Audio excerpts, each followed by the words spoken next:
Alors voilà, aujourd'hui l'accord du participe passé avec l'auxiliaire avoir. Nous avons vu dans la séance précédente l'accord du participe passé avec l'auxiliaire être. Aujourd'hui c'est avoir.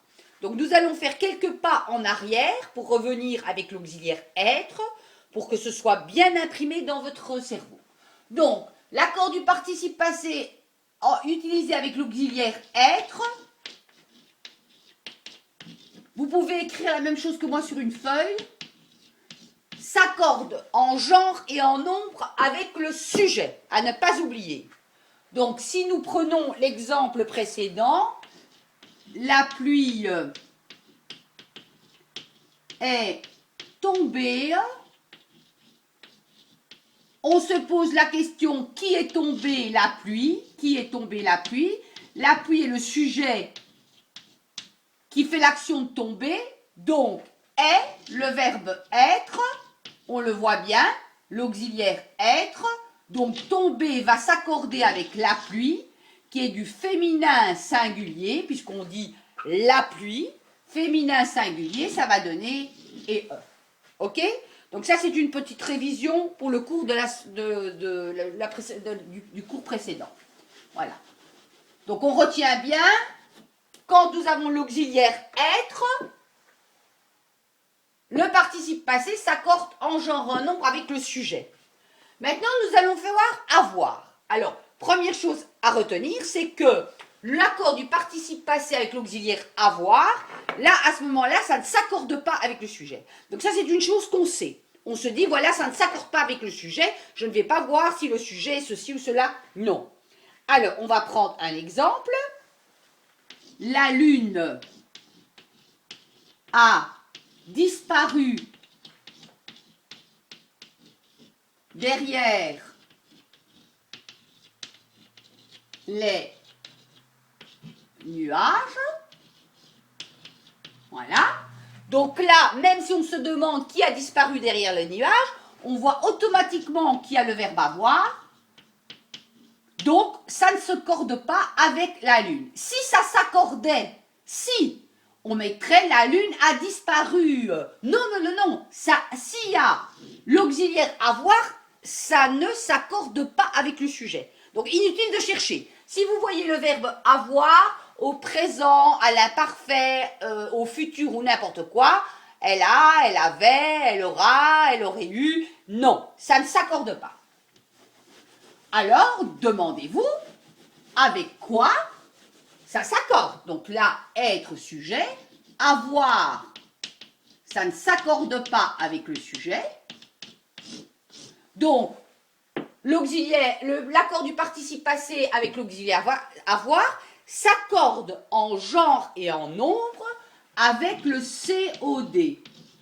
Le COD, c'est complément d'objet direct. Donc, je vais prendre une phrase.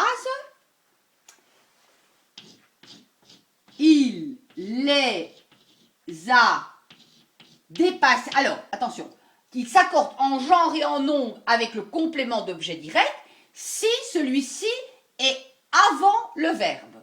Il les a dépassés. Important ce que je viens de dire. Hein.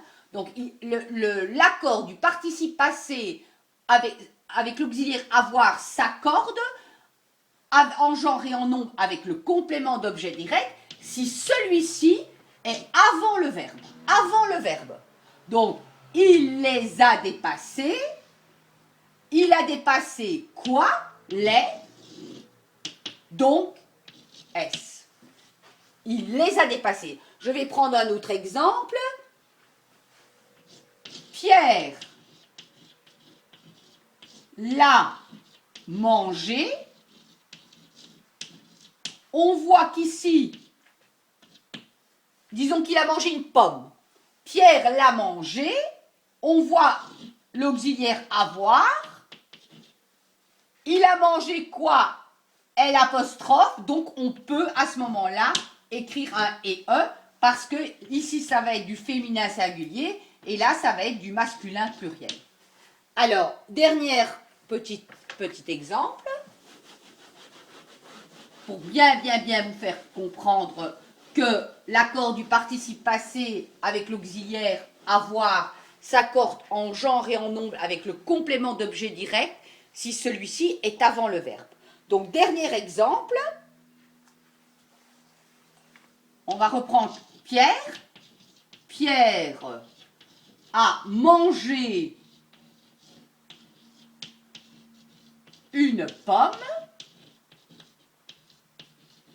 On a l'auxiliaire avoir qui ne s'accorde pas avec Pierre. A mangé quoi? Une pomme. Ce n'est pas grave. Pourquoi? Parce que le complément d'objet direct, a mangé quoi, est derrière le verbe. Voilà. Et je redis, il l'a mangé. Voilà. Là, vous avez devant le verbe a, donc devant l'auxiliaire avoir, qui peut être considéré comme là, il a mangé quoi? La pomme, donc manger prend et e. Voilà. Alors, j'espère que vous avez compris. Quelque part, c'est vraiment pas compliqué. Si vous regardez encore une fois la vidéo, que vous réécrivez les exemples, vous aurez très très vite compris le mécanisme. À vous de faire des exercices, bien entendu. Ça, je ne vais pas faire pour vous. Donc, vous demandez à vos parents ou à votre institutrice, etc. Vous avez compris la méthode, mais les exercices, c'est vous qui devez le faire. Donc, vous regardez dans les livres, exercices sur l'accord du participe passé auxiliaire avoir ou être. Après, je ferai des dictées sur mon tableau. Je mettrai dictées dans mes vidéos. Et là, je vous aiderai au niveau des exercices. Voilà. Bonne journée avec le participe passé.